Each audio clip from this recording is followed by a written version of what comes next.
لوگ آئے تھے، ہم آئٹا یہ چاہتی تھی کہ صرف ہم ڈاکٹر اسلم پرویز صاحب کو آپ کی جب تک بشاشت ہے جب تک آپ کو سماعت کریں، کیونکہ آپ نہ صرف ایک محقق سائنسداں بلکہ ایک بہترین استاد بھی ہیں آپ، اور آپ کے تجربات سے استفادہ کرنے کے لیے ہم نے کسی اور مقرر کو نہیں رکھا۔ آپ کا ایک key note lecture teachers role in the society. السلام علیکم۔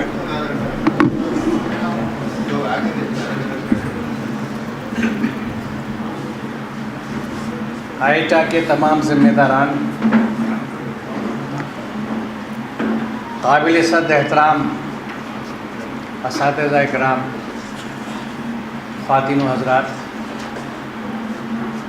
اللہ کا بڑا شکر ہے کہ اس نے یہ مجھے موقع مرحمت فرمایا میرے ان ساتھیوں کے توسط سے جنہوں نے مجھ کو یہاں دعوت دی آپ کے بیچ میں آنے کی۔ میں سائنس کا طالب علم ہوں اور قرآن کا طالب علم ہوں، اور اپنی جڑوں سے اور اپنے سماج سے جڑا ہوا۔ اس کی وجہ یہ ہے کہ گراس روٹ کا آدمی ہوں، جڑوں سے جڑا ہوا ہوں، ایک اوسط سے بھی کم تر گھرانے سے اٹھا ہوں، اس لیے زمینی صورتحالوں کو واقف ہوں، آراجیوں نے یاد رکھتا ہوں۔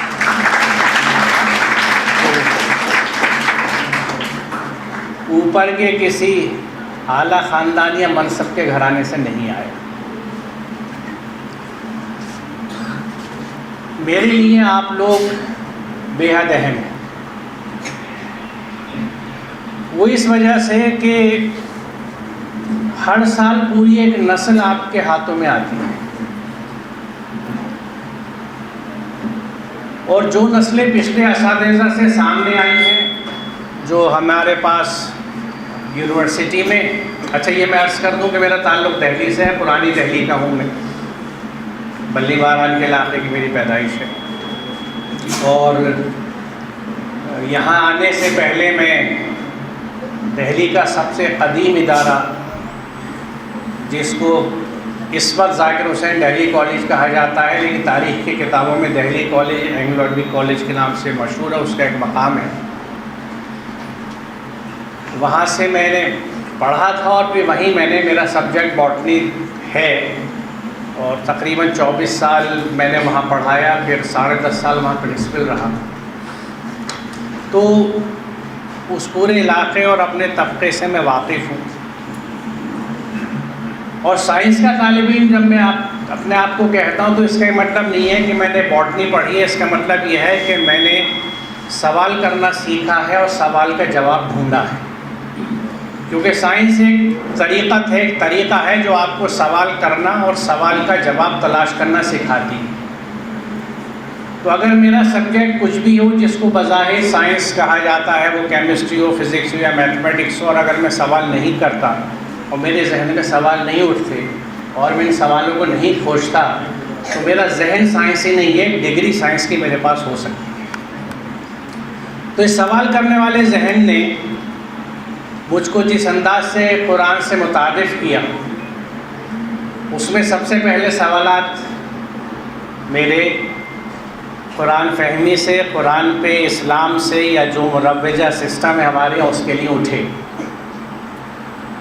اس سے میں جس نتیجے پہ پہنچا ہوں، سب سے پہلے میں وہ اختراع سے بتا دوں، کیونکہ ہم سب ٹیچر ہونے سے پہلے ایک انسان ہیں، ایک سماج کا فرد ہیں، ماں باپ ہیں، بہن بھائی ہیں، بیٹا بیٹی ہیں۔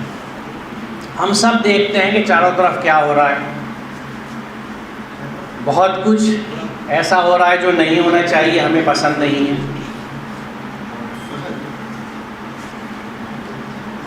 اس سب کی وجہ اگر ایک پوچھی جائے مجھ سے، سائنس کا آدمی ہوں، دلیل کے بنا بات نہیں کرتا، تو وہ صرف ایک ہے کہ ہماری قرآن سے دوری ہے۔ خوش نصیب ہیں اس مجمع میں ایسے لوگ جو قرآن کو سمجھ کے پڑھتے ہیں، اس پہ تفکر و تدبر کرتے ہیں اور اپنی عملی زندگی میں اس کو لے کے آتے ہیں، ورنہ ہماری اکثریت کا اسلام 3.5 آیتوں پہ چلتا ہے۔ جو ہمیں نماز، روزہ، زکوٰۃ، حج کے بارے میں بتاتی ہیں، اور ان کو ہم نے اپنے اوپر فرض مان کے چن کے طاری کر دیا ہے۔ یہ میں پہلے وضاحت کر دوں کہ اس سے میرا یہ مطلب نہیں ہے کہ یہ فرائض نہیں ہیں یا ان کی اہمیت کم ہے یا ان کا اتباع واجب نہیں ہے۔ میرا صرف سوال یہ ہے کہ بقیہ آیات کا کیا ہوا، بقیہ احکامات کہاں چلے گئے؟ کس نے یہ سند دے دی کہ صرف ان آیات کے علاوہ قرآن میں اور کچھ نہیں ہے؟ ہماری اصل وجہ اور خرابی وہاں سے ہے، کیونکہ اگر ہم سب قرآن کو سمجھ کے اس پہ عمل کرتے ہوتے تو آج اس موضوع سے کسی اجلاس کی ضرورت ہی نہیں تھی، کیونکہ ہمیں اپنی ذمہ داریوں کا احساس ہوتا، بطور استاد ہی نہیں، بطور شوہر، بطور باپ، بطور بھائی، بطور بیٹا، بطور پڑوسی، بطور شہری، ہر ذمہ داری کا احساس ہوتا اور اس کا ہم حق ادا کر رہے ہوتے، جو بلا شبہ ہم نہیں کر رہے۔ اس کی ایک چھوٹی سی مثال میں آپ کے سامنے یہ پیش کروں کہ ہم بہت شد و مد سے قرآن کی جس پہلی وحی کا ذکر کرتے ہیں اور یہ کہتے ہیں کہ اس قوم کی پہلی وحی جو تھی وہ پڑھنے کے لیے آئی تھی، میرا اس پہ پہلا سوال یہ ہے کہ اقرأ باسم ربک الذی خلق کو اگر ہم پہلی وحی نہیں بلکہ اس کی صحیح حقیقت میں اس کو پہلا حکم مانتے تو کیا منظرنامہ ہوتا؟ اقرأ کائے کا صیغہ ہے، یہ تو حکم ہے، اور کہاں ہے یہ حکم؟ اگر اس قوم پہ پہلا حکم اقرأ کا تھا اور کس پہ آیا تھا؟ نبی امی پہ۔ پہلا حکم توحید کا نہیں ہے، نماز کا نہیں ہے، روزے کا نہیں ہے، زکوٰۃ کا نہیں ہے، حج کا نہیں ہے، نئی لسٹ میں جو چیز شامل ہوئی عمرہ اس کا نہیں ہے، پڑھنے کا۔ تو ہمارے ہاں تو بھاگ دوڑ جو مسجد بنانے کی ہوتی ہے، مدرسے بنانے کی ہوتی ہے، اسکول کی ہوتی، یا مسجد نبوی کے پیٹرن پہ وہ مساجد بنتی جہاں تعلیم کے بھی سلسلے ہوتے، ایک ایکسکلوسیو استعمال نہ ہوتا اس کا، جس کے لیے آج مساجد ہیں۔ ہماری پرائم لینڈ پہ پرائم پراپرٹیز سب سے زیادہ انڈر یوٹیلائزڈ، بڑی بڑی عمارتیں شاندار جن کو اب سجائے بھی خوب جاتا ہے، ایئر کنڈیشنر بھی رکھتے ہیں، گدے بھی پڑتے ہیں، 24 گھنٹے میں استعمال کتنے گھنٹے ہیں، اور پڑوس کے بچے، جھوپڑیوں کے بچے، ایک کمرے میں رہنے والے خاندانوں کے بچے مارے پھرتے ہیں کہ کہیں پہ پڑھ سکیں بیٹھ کے، کوئی سکون کی جگہ مل جائے جہاں پڑھا جا سکے۔ اقرأ تو پہلا حکم تھا تو پڑھنا کیوں نہ عبادت میں آیا؟ تو یہ وہ سوالات ہیں جن کے تحت کچھ باتیں میں آپ کے سامنے پیش کروں گا، اور میں نے اپنی جو پہلی پریزنٹیشن رکھی ہے، پلیز پاور پوائنٹ لے آئیے۔ ان فوٹوؤں کو دیکھ کے مجھے ایک بات یاد آئی، جو ابھی پچھلے دنوں سر سید کا 200 سالہ جشن علی گڑھ میں منایا گیا تھا، تو وائس چانسلر صاحب نے مجھے اس رشتے سے بلایا کہ میں علی گڑھ کا طالب علم ہوں اور میں نے وہاں پڑھایا بھی ہے، تو کہنے لگا کہ آپ پہ دوہرا حق ہے، تو وہ ایک گیسٹ آف آنر کے طور پہ میں گیا، تو وہاں بھی جو میں نے بات عرض کری تھی وہ آپ سے بھی عرض کر دوں کہ ہمارے ہاں خرابی یہ ہے کہ ہم شخصیتوں کو سیلیبریٹ کرتے ہیں، ان کے مشن کو بھول جاتے ہیں۔ اس لیے مجھے تصویروں سے ذرا سا تکلیف ہوتی ہے کہ مجھے کو مت دیکھیے، میں کیا بات کہہ رہا ہوں یہ دیکھیے، اس کو لے کے چلیے آگے۔ ہم آج بھی شخصیتوں میں پھنسے ہوئے، اور یہ گلوبل فینومینا ہے، گلوبل۔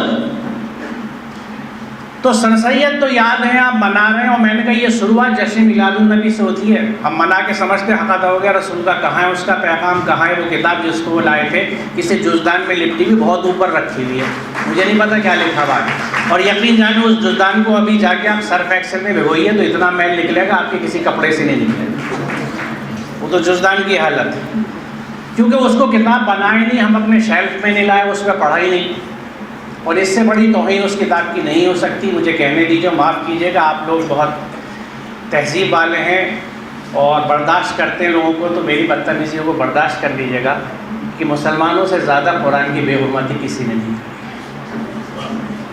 اگر یہ نہ ہوتا تو سورہ فرقان کی آیت نمبر 30 نہ آتی، وقال الرسول یا رب انی قوم اتخذوا ھذا القرآن مہجورا۔ قیامت کے دن رسول گواہی دیں گے کہ میرے پروردگار، میری اس قوم نے قرآن کا مذاق اڑایا ہے۔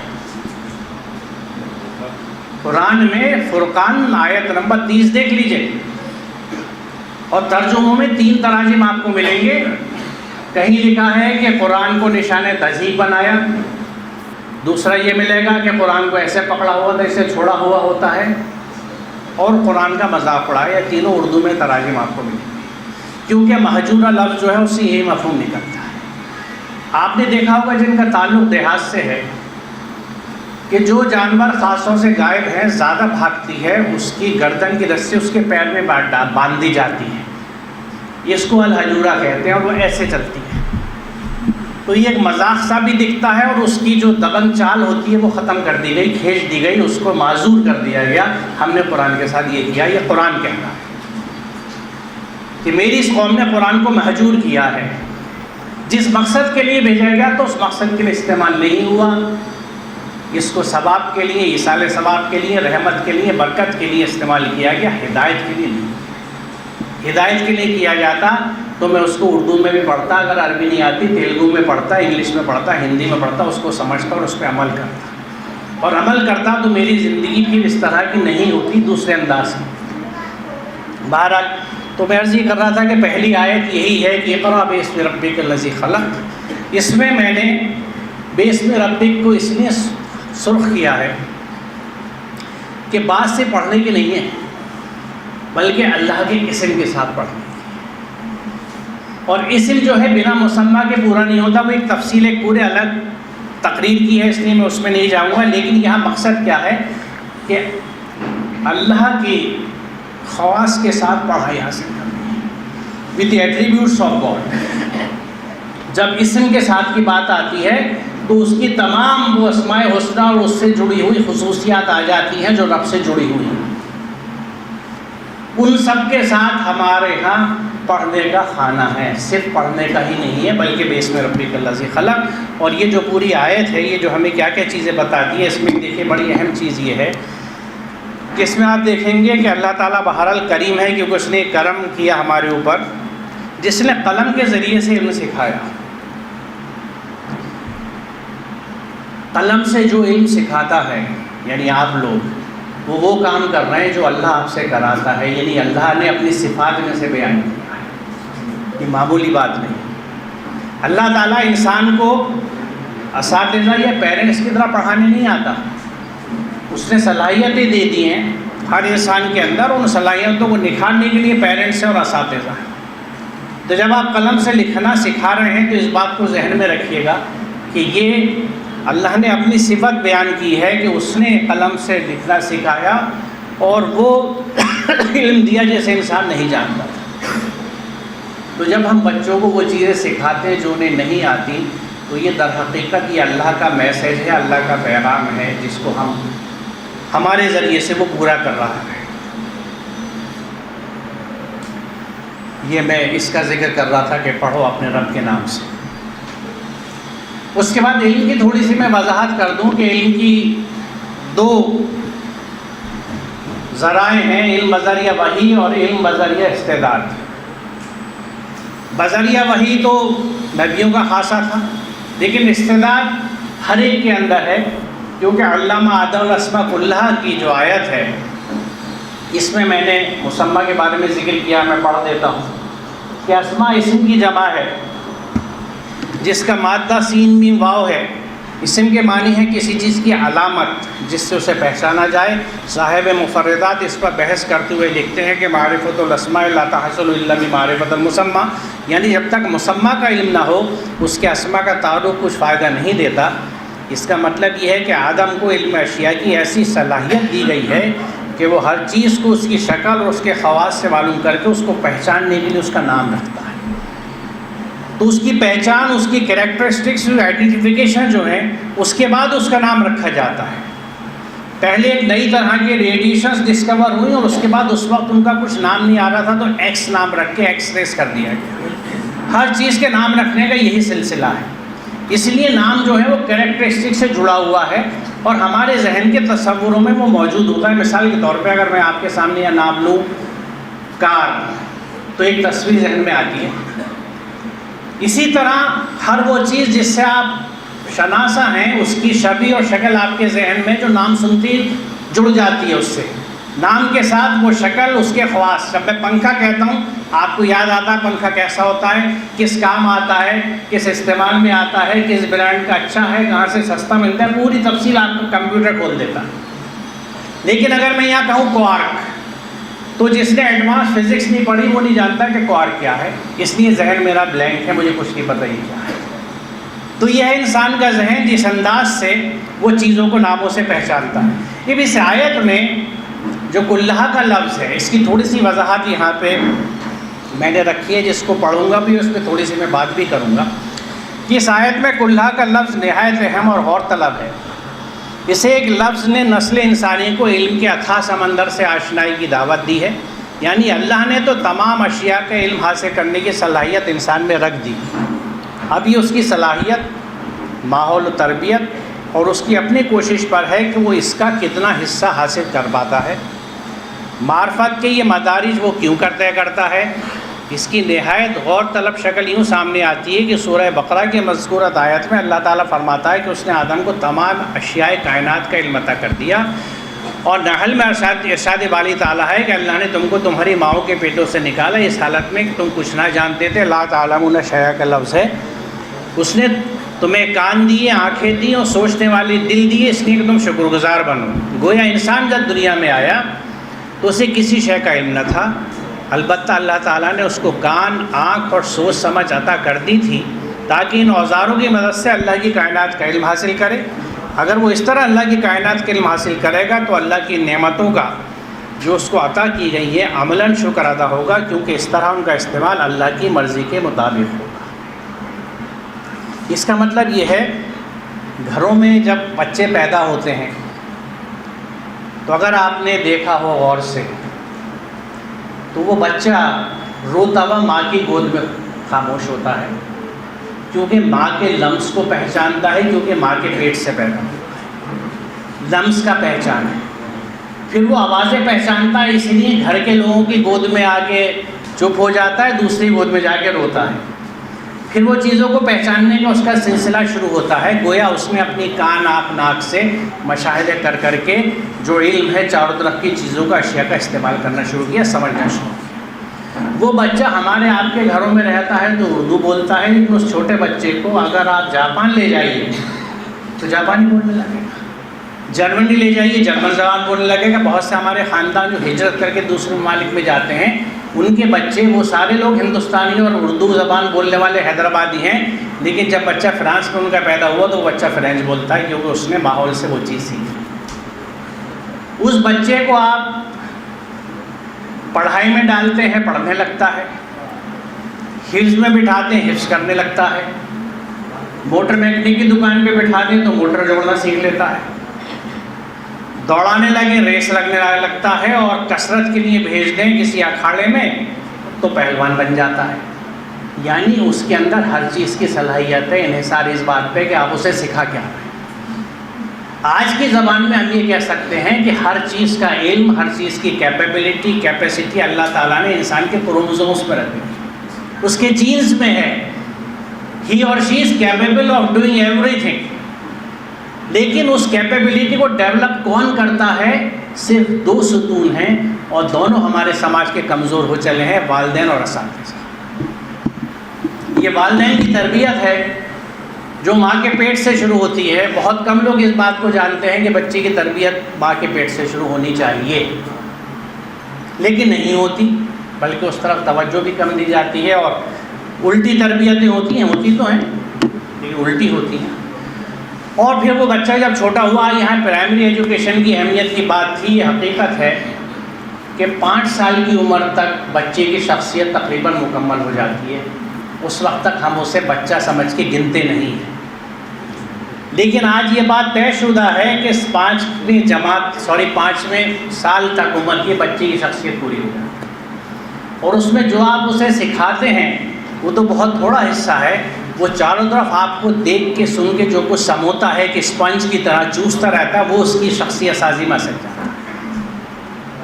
اور آج ہم میں سے ہر کوئی میں میرے، ہم جو کچھ ہیں، ہم مظہر ہیں ان تمام چیزوں کا جو بچپن سے ہمارے اندر اونڈیلی گئی ہیں. یہ جو پرسنالٹی ہے یہ پروڈکٹ ہوتی ہے ان تمام چیزوں کا جو میں نے بچپن سے سموئی ہیں.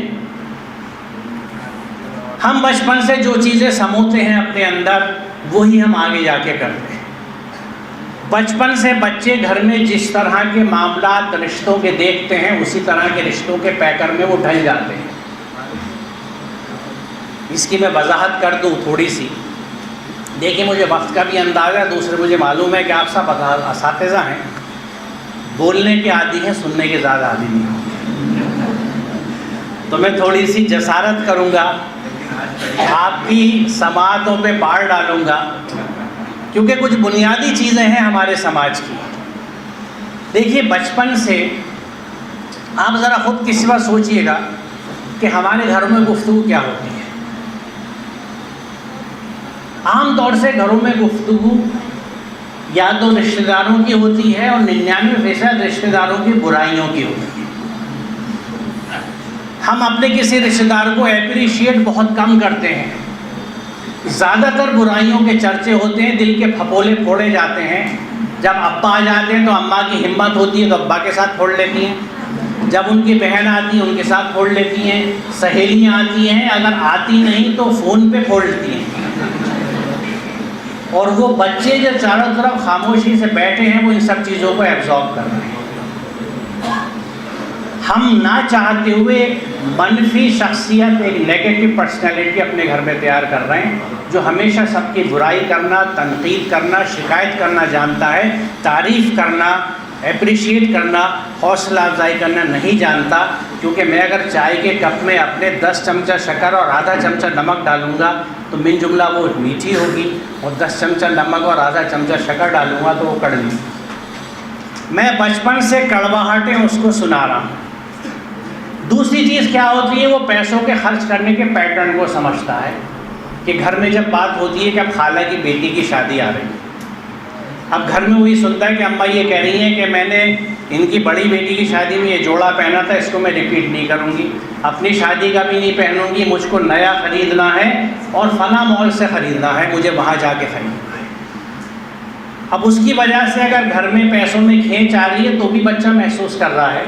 گھر میں کچھ جھگڑے فساد ہیں کیونکہ اگر 4 بہن ہیں تو ان کے بیچ میں بات چیت ہے کہ کس کا کپڑا کیسے آئے گا, یعنی خرچے کی باتیں اور اپنے گھر پہ خرچے کی باتیں. دوسرا منظر نامہ ہے, ایک باپ گھر میں آتا ہے اور اپنی بیوی کو یا اپنی ماں کو تنخواہ دیتا ہے. یہاں پہ بھی ایک سوال یہ کھڑا ہوتا ہے کہ مجھے نہیں پتہ کتنے گھرانے ایسے ہیں جس میں مرد جو ہیں وہ عورتوں کے ہاتھ میں لا کے پیسے دیتے ہیں.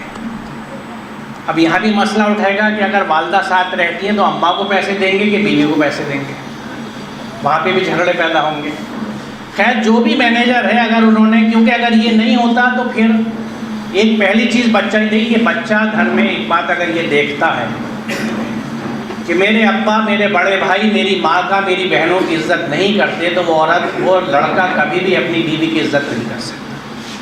اس نے عورت کی عزت اگر گھر میں نہیں دیکھی, جو ہمارے اکثر گھروں میں ہوتا ہے کہ عورت کو بطور کہنے والوں کے سر نہیں چڑھایا جاتا کیونکہ تنگ کرے گی, لہٰذا اس کو پیروں کی جوتی نہیں تو تھوڑا سا نیچے دبا کے رکھو تاکہ زیادہ کھلنے نہ پائے, اڑنے نہ پائے, ورنہ ہاتھ سے نکل جائے گی. اس طرح کی چیزیں جہالت کی, کم علمی کی, غیر اسلامی, غیر قرآنی ہمارے سماج میں ہیں کیونکہ ہم قرآن سے جڑے ہوئے نہیں ہیں. تو بہرحال ابا نے آ کے پیسے دیے ابا کو یا بیوی کو اور یہ کہا کہ بیوی اس مہینے خرچہ کم رکھنا کیونکہ پڑوس میں جو خالہ رہتی ہیں ان کی بچی کی شادی ہے, وہاں پیسے دینے ہیں. یا تایا ابا کے بچے اب 12ویں جماعت میں جا رہے ہیں, ان کی فیس جمع کرنی ہے کیونکہ تایا مر چکے, وہ اکیلی عورت ہے جو سلائیاں کر کے اپنا گھر چلا رہی ہے, اس کی فیس ہمیں بھرنی ہے. جس گھر میں اس طرح کے چرچے ہوتے ہیں وہاں اسلامی ذہن بن رہا ہے. نمازیں سکھا کے 8 سال میں روزے رکھوا کے فنکشن کر کے اسلامی ذہن نہیں بنتا, کیونکہ یہ وہ چیزیں ہیں جن کی بنیادوں سے کوئی واقف نہیں ہوتا, اور نہیں ہے واقف کیونکہ قرآن سے دور ہے. میں ابھی ایک سائڈ کے موضوع کے طور پہ ایک چیز آپ سے وضاحت کر دوں کہ بلا شبہ نماز کی بہت اہمیت ہے, ہم بچے کو سکھاتے ہیں. قرآن میں 2 طرح کی نمازوں کا ذکر ہے, ہم کون سی نماز سکھاتے ہیں. پہلی نماز سورہ معون میں ہے, جس میں جہنم کی گواہی ہے، فویل للمصلین الذین هم عن صلاتهم ساہون الذین یراؤون ویمنعون الماعون۔ پس ویل ہے، ویل جہنم کو بہت خطرناک علاقہ ہے، پس ویل ہے ان تمام مصلیوں کے لیے، مصلوں پہ بیٹھنے والوں کی بات ہو رہی ہے، جو اپنی نمازوں سے غافل ہیں، دکھاوا کرتے ہیں اور دینے والی چیزوں کو روک کے رکھتے ہیں۔ اب یہاں الذین یراؤون،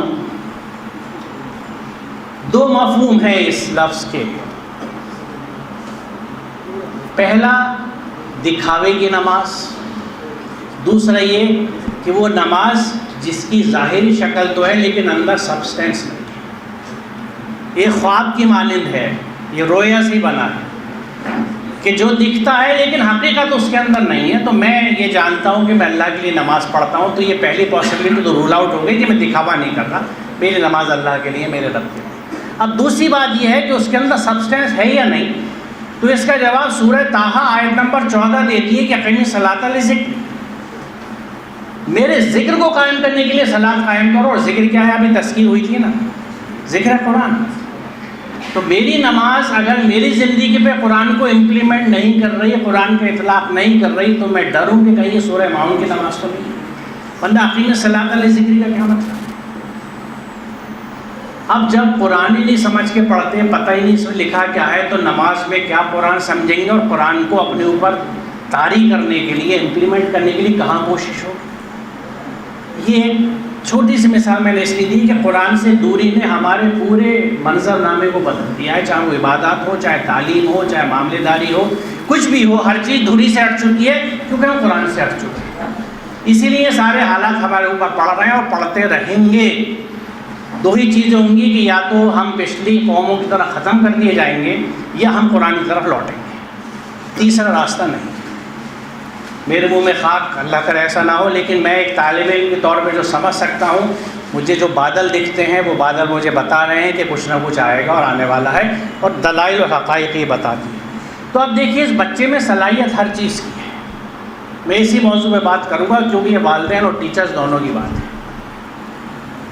وہ بچہ گھر میں کیا تربیت پاتا ہے؟ جیسے میں نے ابھی ذکر کیا کہ اگر اس کی تربیت منفی ہے، جو ہمارے 99% گھروں میں ہوتی ہے۔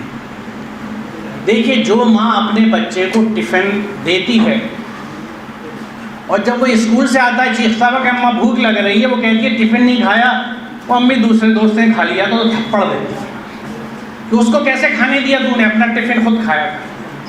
سمجھا کے بیچتی ہے کہ دیکھو ٹفن اپنا ذرا سے ادھر کو ہو کے کھانا، کوئی کھا لے گا تم بھوکے رہ جاؤ۔ یہ ماں برباد کر رہی ہے اپنی اگلی نسل۔ ماں وہ ہے جو کہے گی کہ بیٹا ٹفن لے کے جاؤ، تو کسی دن تمہارا کوئی دوست کھانا بھلائے تو تم تو بہت بہادر بچے ہو، بنا لنچ کے رہ سکتے ہو، اس کو لنچ کھلا دینا یا اپنا لنچ شیئر کر لینا اس کے ساتھ۔ یہ ہے وہ ماں جو تربیت دے رہی ہے بچپن سے شیئرنگ کی، اپنی چیزیں بانٹنے کی، اپنی چیز دوسروں کو دینے کی، یعنی وہ کسی حد تک ایتاء ذی القربیٰ کو سمجھ کے عمل کرا رہی ہے۔ اگر آپ نے نہیں کرا یہ تو آپ نے اور آپ جواب دہ ہوں گی اس طرح جس طرح آپ کے شوہر بھی، کیونکہ ہم اپنی اولاد کے لیے جواب دیں۔ تو ان تربیتوں میں اب وہ بچہ اگر گھر والوں نے اس کو کسی مدرسے میں، مکتب میں، اسکول میں نہیں بھیجا اور نہیں پڑھایا اور اس کی تربیت نہیں ہوئی، وہ ایک صلاحیت تھی، ایک ٹیلنٹ تھا، ایک یونیک جین کمبینیشن تھا۔ دیکھیے ہم میں سے ہر کوئی منفرد ہے، جس طرح آپ کی فنگر پرنٹس یونیک ہیں، کسی دو شخص کے انگلیوں کے نشان نہیں ملتے، اسی طرح کوئی دو شخصیتیں ایک سی نہیں ہوتی، ہر ایک کے اندر اپنی صلاحیتیں چھپی ہوئی ہیں۔ کیا آپ سمجھتے ہیں صلاحیتیں آپ ہی لوگوں میں تھیں؟ جو باہر مزدور جھلی ڈھو رہے ہیں، وزن ڈھو رہے ہیں، محنت کر رہے ہیں، کہ ان میں صلاحیتیں نہیں تھیں؟ ہو سکتا ہے مجھ سے زیادہ ہوں، وہ مجھ سے اچھا وائس چانسلر بنتا، اسے موقع نہیں ملا، اپارچونیٹی نہیں ملی، کیونکہ اس گھر میں پیدا نہیں ہوا کہ اسے پڑھا دیا جاتا۔ وہ گھر ایسے سماج میں نہیں تھا جو یہ سوچتا کہ میرے بچے تو پڑھ رہے ہیں، یہ پڑوس کے بچے باہر مزدوریاں کر رہے ہیں، اگر میں ان کو کانوینٹ میں نہیں تو سرکاری اسکول میں داخل کر کے پڑھا دوں۔ کیا وہ سماج اپنا کردار ادا کر رہا تھا؟ کیسا پڑوس تھا وہ، کیسا محلہ تھا وہ، کیسی مسجد تھی جس کو گرد و پیش کا یہ پتہ نہیں تھا کہ میرے گلی کے محلے کے بچوں میں سے کتنے اسکول جا رہے ہیں، کون پڑھ رہا ہے، کس کو موقع مل رہا ہے، کس کو نہیں مل رہا. میرے پیسے آ رہے تھے، الحمدللہ بڑے بڑے مکان بن رہے تھے، حاذا من فضل ربی لکھا جا رہا تھا. میں ماروتی سے مرسیڈیز پہ آ گیا، ترقیاں ہو رہی تھیں، گاڑیاں بڑھ رہی تھیں، ڈرائنگ رومس میرے سج رہے تھے، میرے جوڑے بن رہے تھے. میرے پڑوس کے بچے، میرے گھر میں کام والی جو آتی ہے اس کے بچے در در مارے پھر رہے تھے. I just didn't care. اور پھر بھی میں کہتا ہوں میں مسلمان ہوں اور جنت کے بھروسے میں جیتا ہوں. نہیں ہے، انہی چیزوں کا تو حساب ہے، یہی تو پکڑ کی چیزیں ہیں. اور یہ قرآن بتاتا ہے. میں تھوڑی سی چیزیں آپ کے سامنے رکھ دوں گا اور قرآن دیکھیں گے تو نہ گھوڑا دور نہ میدان. خود دیکھ لیجئے کیا لکھا ہوا ہے.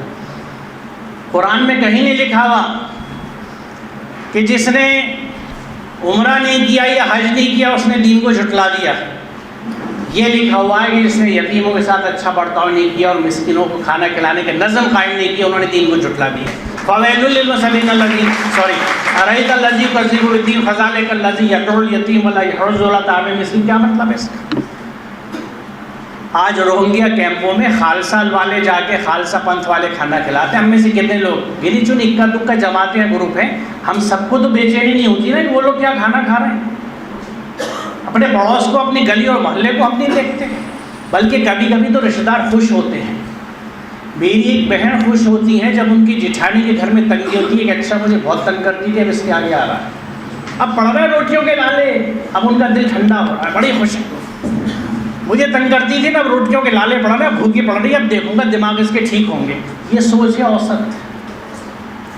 یہ مسلمان کی سوچ نہیں ہے.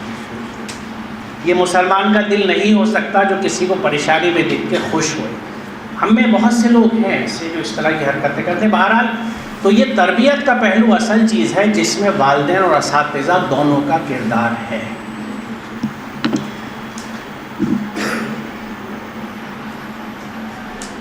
سوری، یہ میں نے شاید چینج نہیں کری تھی.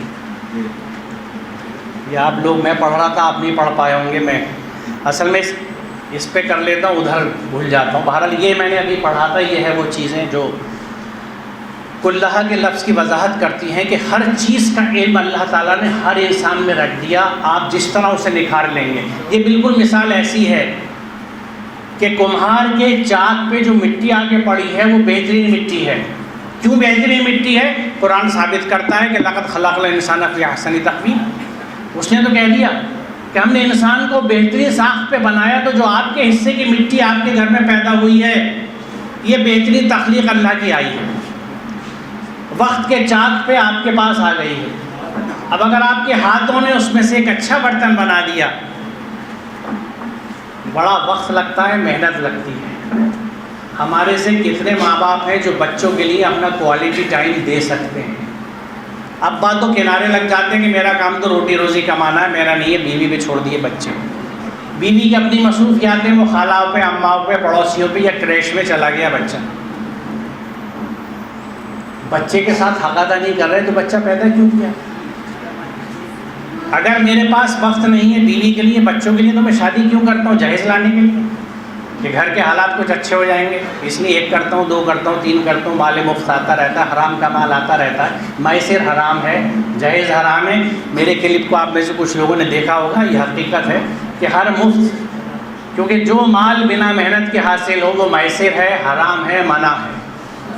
تو یہ مفت ہو رہی ہے جو ہمارے نوجوان کرتے ہیں. بہرحال وہ ایک الگ پھر میں عرض کروں گا موضوع ہے، اس پہ وقت نہیں ہے ابھی، ورنہ تو پھر شام بہت ہو جائے گی. جی تو چاہتا ہے آپ سے بات کروں، کیونکہ جو آپ سیکھیں گے آگے جائے گا، اگلی نسلوں تک جائے گا. لیکن سب کچھ سب کو نہیں بتایا جا سکتا.